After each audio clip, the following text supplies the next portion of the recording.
Good afternoon students. सो इस video में हम लोग यूनिट सेकंड का जो कुछ पार्ट है which is based on design of compression member. So इस वीडियो में हम लोग ये स्टार्ट करने वाले हैं आज design of compression member. First of all we need to understand what is a compression member. A structural element or member which carries equal and opposite force of compressive nature are called as compression member, or indirectly we can say a member in which compressive stresses or compressive forces are prevalent, that members are called as compression member.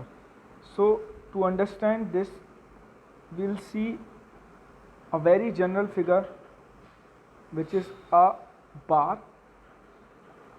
having length L.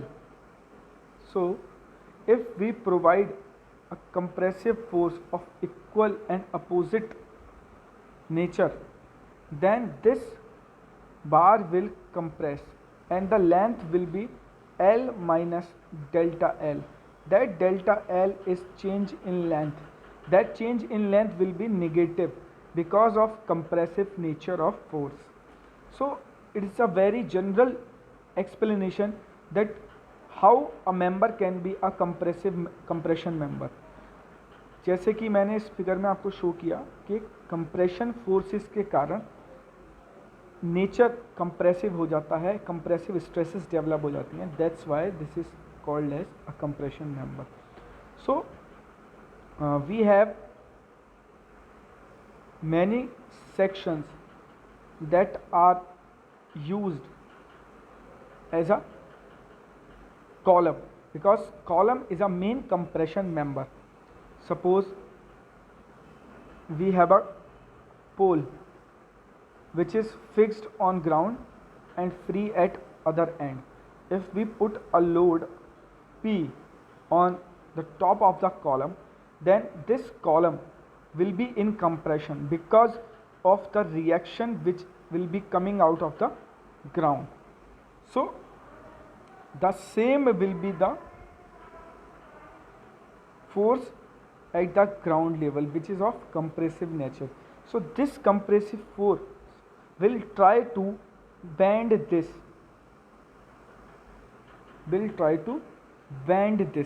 so this bending is called as buckling.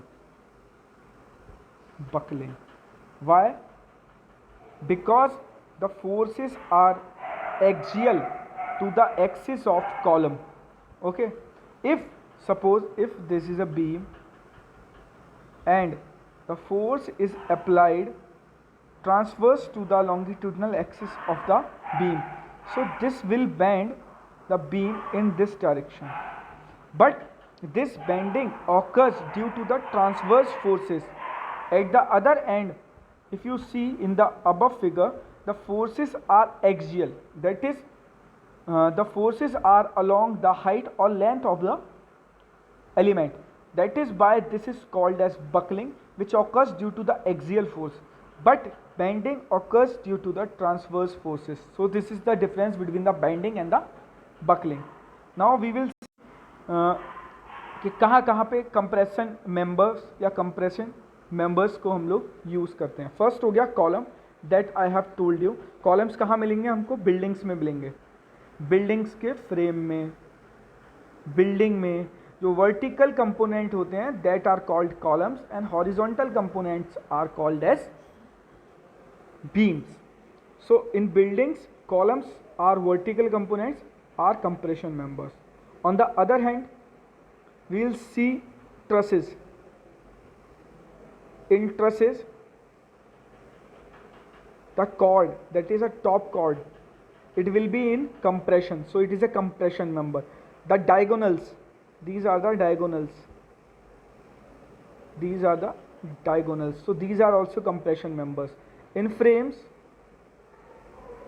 to prevent the sway, if we use bracings, these diagonal components in frames are called as bracings. These are used to prevent the sway of frame, so these bracings are also called as compression members because compressive force will be there.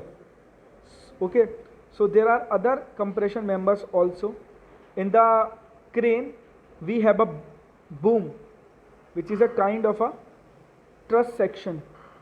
So it is also a compression member. Okay, so these are some basic point regarding the compression member. Now point arises here, how these compression member fails. So these compression member fails in buckling, that buckling, or these compression can fail in torsional buckling, which will be lateral torsional buckling. Now what is lateral torsional buckling? Suppose we have a beam like this. Suppose we have a beam like this.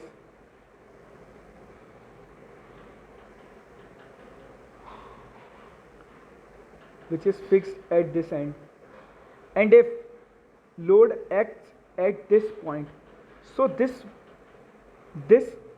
section will try to bend like this. Okay, so it will be a simple bending or buckling. But if due to this load this beam tries to deflect in lateral direction, that is in horizontal direction, then that type of buckling is called as lateral torsional buckling.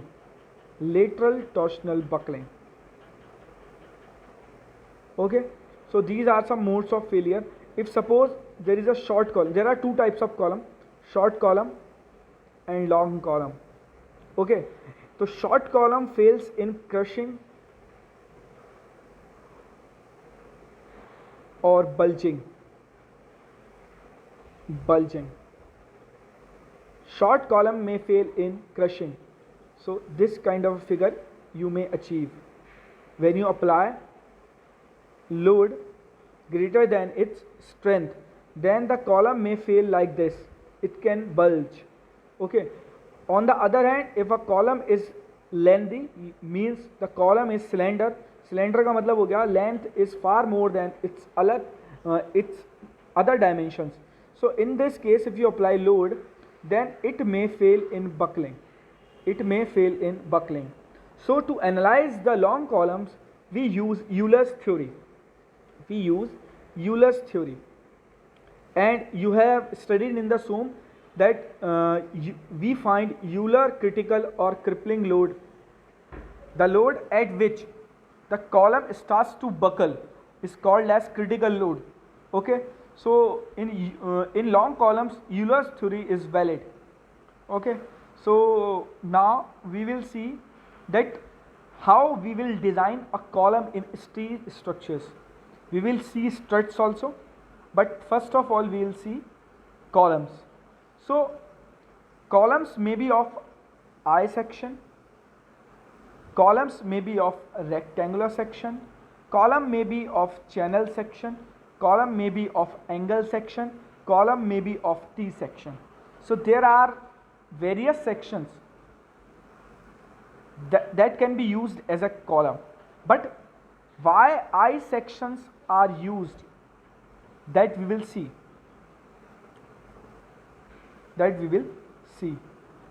So if this is a, if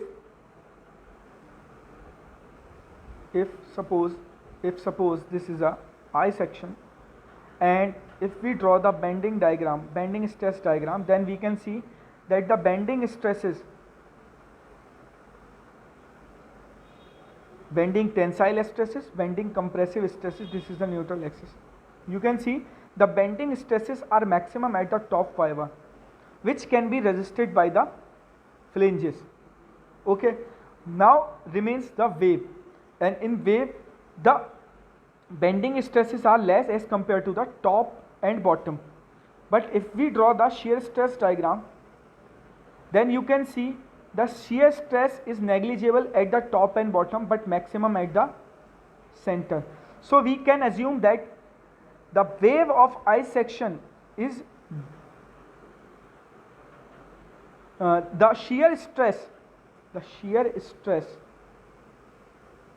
is entirely resisted by the wave. On the other hand, the bending stresses are resisted by the flange. So this is a very economical section. So that is why we can use I section as a column also. Okay. So now we will see that how to design a column. ठीक है. So the main formula that you will see on the page number 34 of Steel Code IS 800 2007, clause number 7.1.2. The formula is PD is equals to AE into FCD. I am writing here PD is equals to FCD into AE. तो PD क्या हो गया? Design strength of column. How much load a column can take, that depend upon the FCD, which is a design compressive stress, and AE, which is effective cross sectional area. So effective cross sectional area of a rolled steel section can be seen in the steel table, and for the built up section we can manually calculate the gross area of the section. But how to find this FCD, this we'll see in the next lecture. Till now it is enough for today's class. Thank you.